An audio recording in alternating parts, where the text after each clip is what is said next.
देखिए, प्रेजेंट विधानसभा के जो चल रही है विधानसभा, जो 5 साल समय है, वो आज उसका अंतिम दिन है। इसके बाद विधानसभा का सत्र नहीं होगा। और पिछले 5 साल से हम विपक्ष में हैं। हम प्रदेश के जनता के मुद्दे जो हैं जनहित में उठा रहे हैं। जो संभव हुआ हमने प्रदेश हित में उठाया। और आज आखिरी दिन है, और आज भी आखिरी दिन भी खामोशी से नहीं निकलेगा। आखिरी दिन भी प्रदेश का कर्मचारी सड़कों पे हैं। ओपीएस के लिए जो है आज हजारों लोग जो है शिमला आए हुए हैं। उन लोगों की आवाज़ सदन के अंदर बुलंद की जाएगी। सारा काम रोक के पहले कर्मचारियों पे चर्चा करो। आपने कर्मचारियों को ना ओपीएस दिया, ना उनके एरियर्स दिए, ना आपने उनकी मांगें जो है सॉल्व की, ना आपने आउटसोर्स वालों की मांगों का हल किया, ना आपने करुणा मूलक वालों का हल किया, ना आपने पुलिस वालों का किया, ना आपने होमगार्ड का किया, ना आपने किसी वर्ग विशेष का किसी की मदद करने के आपने प्रयास नहीं किए। स्वाय घोषणाओं के हजारों करोड़ रुपए की कर्मचारियों की घोषणाएं पेंडिंग है। आपने जो एरियर्स नहीं दिए हैं। जो बातें आप कहते रहे हैं, जब आपने उनको पूरा नहीं किया, तो आज विधानसभा के अंतिम दिन हम कर्मचारियों की आवाज़ जो है विधानसभा के अंदर बुलंद करेंगे। सेकेंडली, आखिरी दिन, आखिरी घंटे, आखिरी लम्हे 10 बिल ला रहे हैं पास करने के लिए। आप बताएं कि 5 साल सोए रहे, आप क्या करते रहे? अंतिम घंटों में आप कह रहे हैं, हिमाचल प्रदेश विधानसभा से इजाज़त मांग रहे हैं कि हमें कर्जा उठाने के लिए जो है कानून में छूट का प्रावधान कर दो, कि हम जरूरत से ज़्यादा कर्जा उठाना चाहते हैं, हम कर्जा जो है जो लिमिट से ऊपर उठाना चाहते हैं, इसलिए विधानसभा में इजाज़त दें। हम तो पहले ही कहते थे, आपने प्रदेश का दिवालिया पीट दिया। तब आप जो है कहते हैं कि जी हम गलत बोल रहे हैं। फिर बिल क्यों ला रहे हैं, कानून क्यों ला रहे हैं? सेक्शन 118 को डाइल्यूट कर रहे हैं आप। डॉक्टर परमार ने बनाई थी लेकिन धन्ना सेठों को फायदा देने के लिए आप उसकी मियाद बढ़ा रहे हैं कि उनको ज़्यादा समय दिया जाए ताकि उनकी ज़मीनें गवर्नमेंट में द्वारा बेस्ट ना हो जाएं। जो अब जो है जाति बहार के मेले हैं, ऐसे 8-10 आप ला रहे हैं। धर्मांतरण की आप बात करते हैं। धर्मांतरण का कानून जो है वीरभद्र सिंह जी लेके आए थे, उन्होंने सबसे पहले लाए, और आज आप उसके जो है सज़ा बढ़ाने की बातें कर रहे हैं। तो इसलिए ये सारे मसले जो है आज विधानसभा के अंदर उठेंगे, और बहुत मसले का सवालों का जवाब नहीं देते। कल हमने कहा था गाड़ियों के मसले में, उसमें गाड़ियों का जवाब नहीं दिया। आज हमने विज्ञापनों पे लगाया हुआ है, हाँ, तो कह रहे हैं कि विज्ञापनों में सूचना एकत्रित की जा रही है, क्योंकि अरबों रुपए के विज्ञापन दे दिए। हर जगह जगह होर्डिंग्स लगाए हुए हैं, और एजेंसियां हायर कर ली अपनी पब्लिसिटी के लिए। सैकड़ों लोग जो हैं अवैध तरीके से भर्ती कर लिए हैं जगह जगह, ताकि इनकी पब्लिसिटी की जाए। तो उन सवालों का आप जवाब नहीं दे रहे हैं। कितनी आपने बेरोजगारों को नौकरी दी मेरिट पे, कितनी आपने चोर दरवाजे से दी, वो सवाल लगे हुए हैं, आप जवाब नहीं दे रहे हैं। बेरोजगारी सबसे बड़ा मसला है एक। दूसरा ये है कि जो चोर दरवाजे से नौकरियां दी गई, उसके लिए आपको जाना जाएगा। आपने अपने पार्टी के लोगों को नौकरियां देने के लिए, औने पौने दाम पे उनको रखने के लिए आजकल एक मुहिम छेड़ी हुई है कि पार्टी का कोई कौन सा आदमी है, उसको कैसे लगाया जा सकता है। कोई मेरिट नहीं, कोई जो है पब्लिक सर्विस कमीशन से 1 साल में पता कितनी भर्तियां हुई? 74 भर्तियां। पिछले साल भी इतनी 70 भर्तियां। आपने इतना बड़ा सफेद हाथी बना रखा है, आप उससे नौकरियां दे रहे हैं 70। सबऑर्डिनेट सिलेक्शन बोर्ड से आप भर्तियां नहीं कर रहे हैं, कायदे से आप भर्तियां नहीं कर रहे हैं। आप पुलिस भर्ती की, उसमें जो आपने देखा कि पेपर नीलाम हो गया, 6-8 लाख रुपए में बिका। 2020 में भी पर्चा ऐसे ही बिका था, क्लर्कों के पर्चे बिक गए। जब आपने करना ही सारा काम चोर दरवाजे से है, ये इसके बहुत नतीजे जो है अच्छे नहीं निकलेंगे। आपने भर्ती के सेक्टर में देश में जो किसी गवर्नमेंट ने ऐसा खिलवाड़ नहीं किया होगा। ये जो खिलवाड़ इन्होंने किया है, जो ये अपने मंत्रिमंडल के द्वारा पोस्टें ऐसे इस तरीके से निकाल के चोर दरवाजे से भर रहे हैं, और सारा प्रदेश का बेरोजगार देख रहा है कि हो क्या रहा है। और इसलिए माफिया का राज रहा है। माफिया आप देख रहे हैं कि खनन माफिया ने लूट मचा दी सरकार के इशारे पे। डीजीपी कहते हैं हमारे पास पावर नहीं है खनन को रोकने के लिए। माइनिंग डिपार्टमेंट कहता है हमारे पास स्टाफ नहीं है।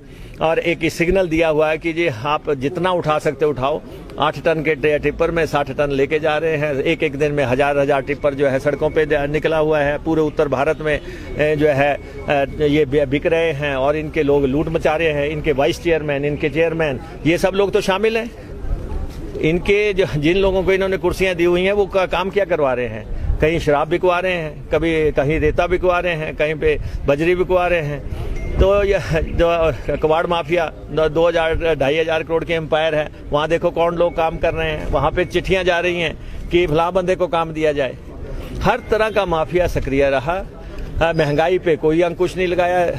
आप रेट देख लें कि क्या हो गया है, आटे के रेट क्या हो गए हैं, तेल के रेट क्या है, उसकी इनको कोई परवाह नहीं है। बेरोजगारी की इनको कोई परवाह नहीं है, कर्मचारियों की इनको कोई परवाह नहीं है। डंडे चला रहे हैं, उनके ऊपर जो है पानी की बौछारें कर रहे हैं, उनको विधानसभा तक नहीं आने दे रहे हैं। पहली दफा हुआ लोग आंदोलन करने आते थे, विधानसभा के गेट तक आते थे। एक उनकी लोकतांत्रिक अधिकार है। अब तो पता नहीं कहाँ रोक देते हैं। जैसे दिल्ली में पीछे ही रोक देते हैं, वो हिसाब यहाँ पे कर दिया। मुख्यमंत्री जाते हैं, लोगों के बैनर देखते हैं, भड़क पड़ते हैं जिसमें लिखा होता है अब तो जागो सरकार। वायदे करते रहे, पूरा किया नहीं। बड़े बड़े ऐलान कर दिए। ये कहा कि हवाई पट्टियां बनाएंगे, रेल लाइनें बनाएंगे हैं। वो आप देखो कौन सी रेल लाइन बनी, कौन सी हवाई पट्टी बनी है, कौन सा नेशनल हाईवे बना और कौन सा 4 लेन बना। किसानों को मुआवजा नहीं दिया, 4 गुना मुआवजे की बातें करते थे। कौन सी बात की? आज देखो यहाँ पे जो नेशनल हाईवे 5 कैसे टूट के गिरा है। कौन लोग हैं ये जिन्होंने ये बनाया है?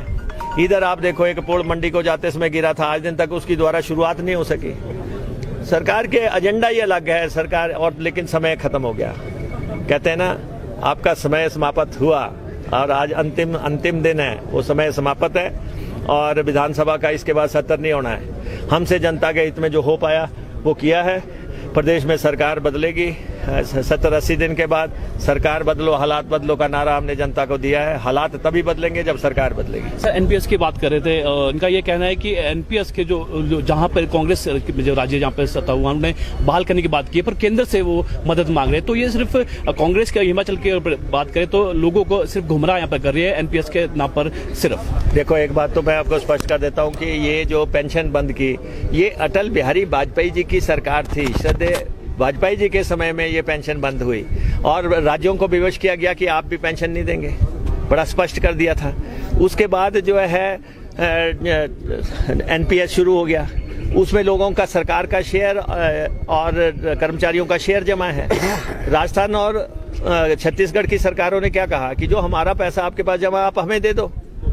वो देना या ना देना वो तो उन दोनों प्रदेशों की लड़ाई है। हम तो आप स्पष्ट कह रहे हैं कि दिल्ली कुछ दे या ना दे, कर्मचारियों को पेंशन हमारी कमिटमेंट है। हम जो है 10 दिन के अंदर लागू करेंगे। तो कह दिया हमने कि हम का कर्मचारियों को पेंशन भी देंगे, कर्मचारियों के एरियर्स भी देंगे, उनके से जो है पे कमीशन की रिपोर्ट के मुताबिक जो एरियर्स बनते हैं, पैसा बनता है, वो देंगे। जिन वर्गों की विसंगतियां हैं वो सब दूर करेंगे। जो ये हमारी सरकार की जो कमिटमेंट्स हैं, पेंशनरों से कमिटमेंट है, कर्मचारियों से कमिटमेंट्स हैं और विभिन्न वर्गों से कमिटमेंट है, वो सब हम पूरी करेंगे। हमारी सहानुभूति है जो प्रदेश का कर्मचारी आज जो है हजारों की संख्या में शिमला आया है। हाँ, ये प्रदेश में इन्होंने हिमाचल प्रदेश के विकास में, कल्याण में, गरीब की सेवा में बहुत मदद की है। आज उनको फटकारा जा रहा है, आज उनको दुत्कारा जा रहा है। और आप देख रहे हैं, वैसे भी आप देख रहे हैं कि सरकार कैसे चल रही है। राष्ट्रीय ध्वज जो सबको कह रहे हैं कि फहराना है, उसके पैसे ले रहे हैं और बाकी हर घर में 2-2, 3-3 जो है बीजेपी के झंडे मुफ्त भेज रहे हैं। बीजेपी के झंडे घरों को मुफ्त जाएंगे। राष्ट्रीय ध्वज जो देश की शान है उसको उसके लिए जो पैसे मांगे जा रहे हैं और बच्चों से भी मांगे जा रहे हैं 25-25 रुपए कि बच्चे जमा करवाएं पैसे। इस ढंग से तो शासन चल रहा है। तो समय आ गया है, अंतिम दिन है, अंतिम दिन भी निभाएंगे। निभाने के बाद जो है जो भी प्रदेश के मसले हैं, कांग्रेस की सरकार बनेगी। और मैं एक बार फिर स्पष्ट कर देना चाहता हूं, या बार बार मेरे को यहाँ भी प्रश्न पूछ रहे थे कि आपका मुख्यमंत्री कौन होगा, आपका दूल्हा कौन होगा। अंदर भी कहते दूल्हा। प्रदेश में सत्ता बदलना सबसे बड़ा मकसद है, कुर्सी इतना बड़ा मकसद नहीं है। प्रदेश के लोगों को इस मिसरूल से निजात दिलाना सबसे बड़ा मामला है, कुशासन से निजात दिलाना सबसे बड़ा मसला है, जनता के दिलों की सरकार लाना सबसे बड़ा मसला है। वो हम करेंगे। सर, इसी बात पे मुख्यमंत्री का आप इसी बात पे बोल देते हैं। इनका ये भी कहना है, सदन के बाहर बात करें, अंदर बात करें, कि ये लोग, कांग्रेस के लोग, बड़े जो नेता है आपस में लड़ते हैं। आपका नाम लिया, सुखविंदर का नाम लिया, आपस में कुर्सी की लड़ाई है। तो ये मिशन रिपीट भाजपा ही करेगी, ये आपस में लड़ते रहेंगे। हिमाचल प्रदेश में जो है वोट पड़ेगा मिसरूल पे। हिमाचल प्रदेश में जो है दिवालिया प्रदेश का पीटा गया है, जिस ढंग से कर्जे उठाए गए हैं, जिससे लोगों के खिलाफ झूठे मुकदमे दर्ज किए गए हैं, जिस ढंग से माफियागिरी यहाँ पे हुई है, जो महंगाई हुई है, जो बेरोजगारी हुई है, जो चोर दरवाजे से जो है नौकरियां देने का जो है आडंबर रचा गया है, जो मसले हैं हिमाचल प्रदेश के, हर कॉन्स्टिट्यूंसी के मसले हैं, वो उन पे वोट पड़ेगी। वोट ये तो नहीं पड़ेगी कि जी मुख्यमंत्री कौन होगा। मुख्यमंत्री तो आपको देख लिया, आप सबसे विफल और नाकाम मुख्यमंत्री हैं और आपकी सरकार है। क्रिमिनल वेस्टेज ऑफ टाइम हो गया हिमाचल प्रदेश का, और इसलिए हिमाचल प्रदेश की जनता ने मन बना लिया है। इनका दिल भी जानता है, अब तो दिल को बहला रहे हैं बार बार, लेकिन अंतिम समय है और जाने की बारी है। विधानसभा को जो है अपना प्रणाम करके जाओ कि हम आए थे, हमने इस प्रदेश का जो है सारा ढांचा। मॉनसून के सुहाने मौसम में हिमाचल की पसंदीदा मारुति कारों पर आकर्षक ऑफर। चुनिए नई ब्रीजा, डिजायर, स्विफ्ट, ऑल्टो या फिर वैगनार। गोयल मोटर्स के जिला शिमला, सोलन, सिरमौर और किन्नौर के हर कोने में सेल्स और सर्विस का विशाल नेटवर्क। आपके घर द्वार पर सुविधाएं। मारुति सुजुकी की गाड़ियों की बुकिंग के लिए संपर्क करें 9317000172 पर।